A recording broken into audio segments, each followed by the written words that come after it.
There's a market most people never see, worth many times more than the world economy. Traders call it derivatives. Warren Buffett called it a financial weapon of mass destruction. Both are true, depending on the day. A derivative is a bet on something else, on interest rates, currencies, oil, corporate defaults, even the weather. You don't need to own the thing. You just need to be right faster than the person on the other side. Used carefully, derivatives are seatbelts.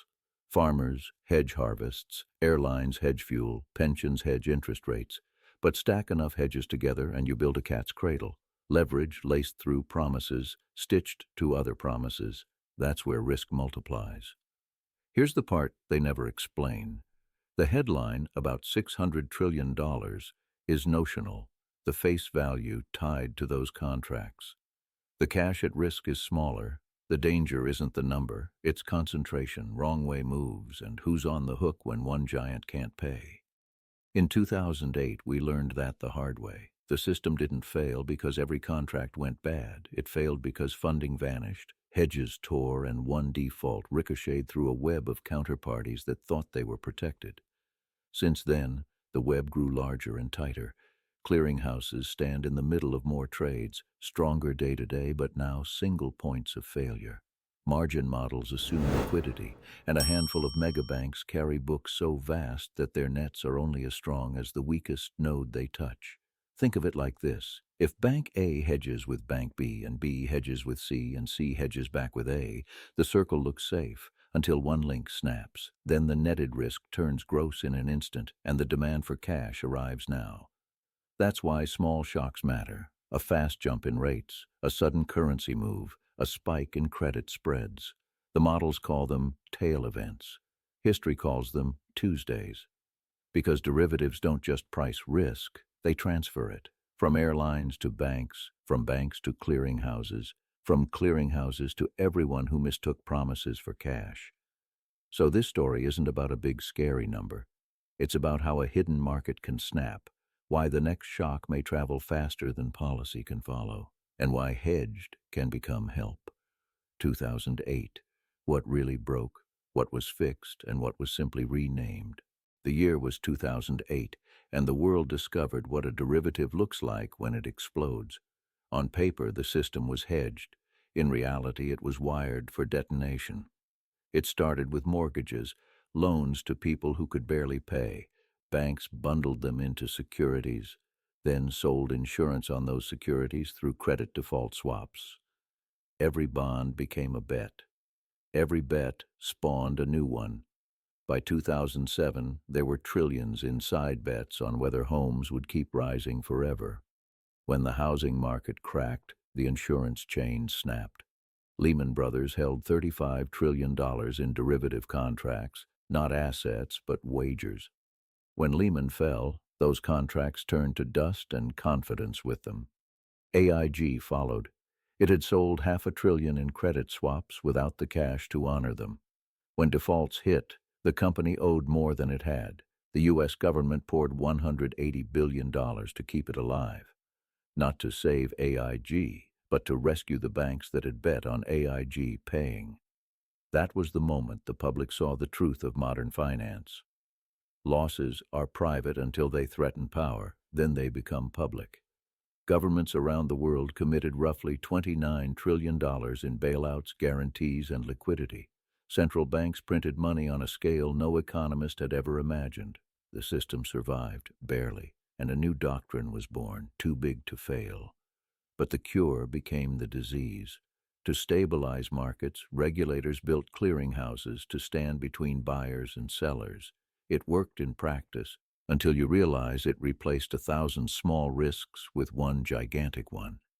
Accounting rules were rewritten, risk models were refined, and yet the system didn't shrink. It multiplied. By 2015, derivatives had grown from $60 trillion to over $600 trillion in notional value. The world had learned nothing, except how to build bigger safety nets from the same fragile threads. The crash was not a lesson, it was a rehearsal. Because when the next detonation comes, there won't be enough money left to buy time. 15 years after 2008, The same machine hums louder than ever. The numbers are bigger, the players fewer, and the margin for error thinner than paper. Today, over $600 trillion in derivatives sits on the balance sheets of just 4 U.S. banks: JPMorgan Chase, Citigroup, Bank of America, Goldman Sachs. Together, they hold exposure worth almost double the global economy. Each claims the risk is hedged, but hedged with whom? Each other. When interest rates stayed near zero, the web was stable. Then came 2022, the fastest rate hike in 40 years. Those tiny percent moves rippled through hundreds of trillions in contracts, creating silent losses buried under hold-to-maturity accounting. Commercial real estate was next. $2 trillion in loans must be refinanced at rates triple their old cost. Defaults feed credit derivatives. Credit derivatives feed the banks that sold protection. It's a circle of promises tightening like a noose. Across the Pacific, Japan's debt is 260% of GDP, the highest in modern history.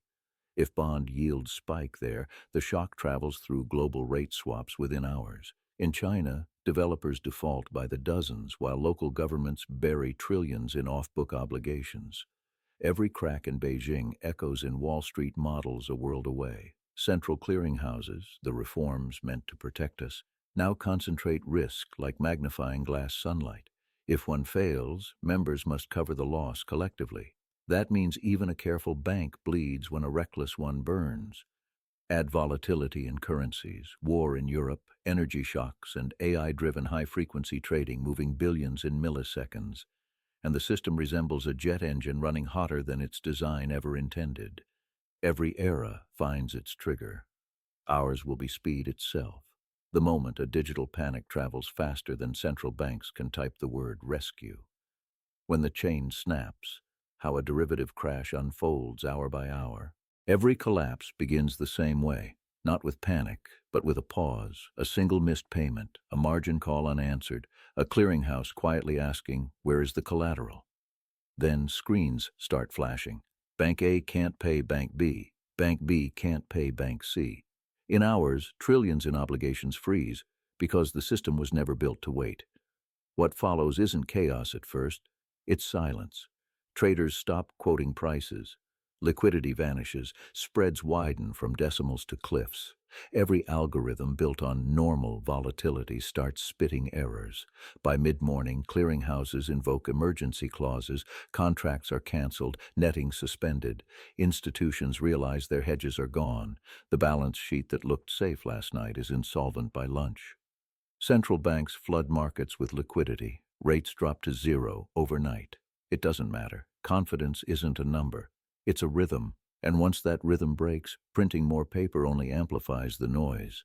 Within 24 hours, exchanges halt trading, credit markets seize. The same banks that were too big to fail discover they're also too big to save. The panic spreads faster than policy. ATMs run out, corporate payrolls bounce, retirement accounts show zeros until systems reboot, if they reboot. And somewhere in that blur, the illusion finally collapses. Because no algorithm can restore what vanished first: trust. The aftermath. When the markets reopen and nations face the bill for belief. When the markets reopen, the world looks the same, but everything feels different. Screens glow again, currencies trade again, but trust moves slower than money. What collapsed wasn't the network, it was the narrative.